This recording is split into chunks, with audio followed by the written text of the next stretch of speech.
Welcome to the video tutorial of GreenCloud VPS. Today, we will show you how to install GParted on Ubuntu 24.04. Before installing GParted, it is essential to ensure that your Ubuntu system is updated. This practice helps maintain system stability and ensures you have the latest security patches and software updates. To update your Ubuntu system, open a terminal and run the following command.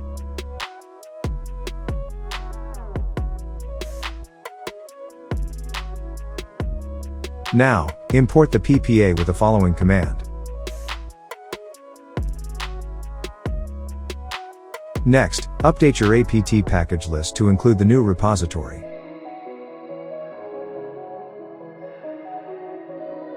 Then, install GParted from the newly added PPA with the following command.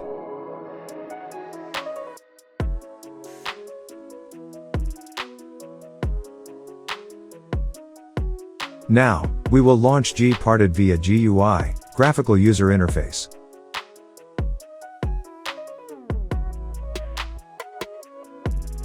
You will see the default GParted UI on Ubuntu Linux.